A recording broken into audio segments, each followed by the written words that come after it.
Welcome everybody to yet another episode of the AB3 and Sammy Show. I swear to God, Sammy is not the Snuffleupagus from Sesame Street, and she will be finally joining us sooner rather than later. She's finally finished her world trip, so be patient. In the meantime, I bring to you yet another video. This time we're going to direct it to not just women, not just men, but to everybody, and it's about online dating and when to contact the person by phone and ask them out. So here's my short answer for you. As soon as possible. A big mistake a lot of you guys are making is, let's say you start an interaction with somebody on eHarmony or Match.com, and you start the little dialogue back and forth. Hey, how are you? Then you wait a day. I'm good, how are you? Then you wait a day. And this can take a week, 2 weeks. In the meantime, what's happening is one person will lose interest, especially if you keep the conversation going on and on and on and on. Because what happens is you want somebody to have some interest, and interest is derived by emotion, curiosity, suspense. The more information you give somebody before ever meeting them, the less likely they're going to care to meet you in the first place, or even worse, when you do finally meet, you're not going to have as much to talk about because you guys just finished talking yourselves out over email. So when should I ask a girl or a guy out after we make first contact on a dating website? Right away. So one thing I found out in all these hundreds of dates I went out on during my experience with these dating websites is there's a huge difference between letting a conversation go back and forth and just making the second message, or maybe even the first one, hey, I liked your profile, it seems like we got a lot in common, let's go meet for ice cream. Notice the ice cream comment, by the way. This whole coffee thing and teas played out. Sorry to say, there are a million Starbucks everywhere, and when you ask somebody out for Starbucks or whatever coffee, you just threw yourself into the same pile as every other guy or girl, usually guy, asking the girl out.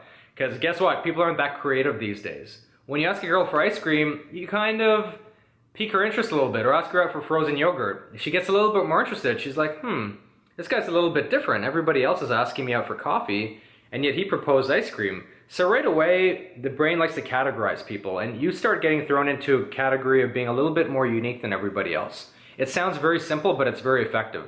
So ask her out on a first date that is, something a little bit different than everybody else. Don't take her out to some fancy dinner. That's usually a disaster. Why? Because you're giving up too much too soon, number one. And number two is if you guys meet and the chemistry's off, you're now stuck sitting face to face with somebody for at least an hour, unless you have some sort of, bailout friend that's going to call you on your cell phone with some emergency. So keep that in mind.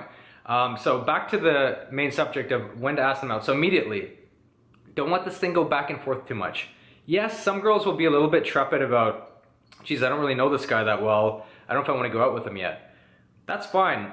Give her some more information about you if she needs it. And don't pressure anybody. Don't pressure her too much, because then it'll have the obviously reverse effect and she could get freaked out. But do suggest you meet up sooner rather than later, because hey, you can even say it in your email, nothing's like a face-to-face to see if the chemistry is there, so we don't have to go back and forth too much. Because I promise you, and this has happened to me too, if you just keep on with these long email trails, your own interest in the person is going to die down, their interest in you and their curiosity is going to be satisfied, and there's something else going on that you guys aren't realizing as well.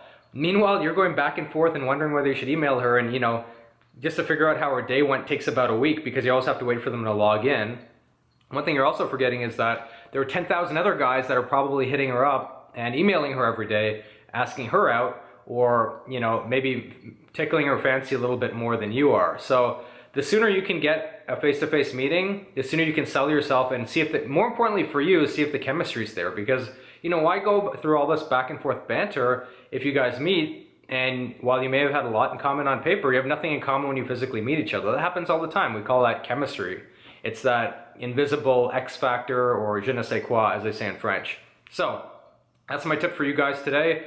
Please keep your communications very short, very brief, and try to lock in that first date as soon as possible. And secondly, make that first date unique. It doesn't have to be crazy. You don't have to go skydiving or anything, but try to steer away from this whole, let's go for coffee. Gee, never heard that before. So stay away from the coffee thing, and then finally, after you've done all of that, just try to keep your first meeting brief as well, believe it or not, because this also keeps the other person wanting a little bit more. And also, if you guys don't hit it off, you're not stuck in this awkward situation where you have to spend the whole afternoon with them because you picked this elaborate date as your first date. So with all those things in mind, I hope this has been helpful for you guys, and feel free to email us soon with your next questions and we'll be very happy to answer them. Thanks a lot.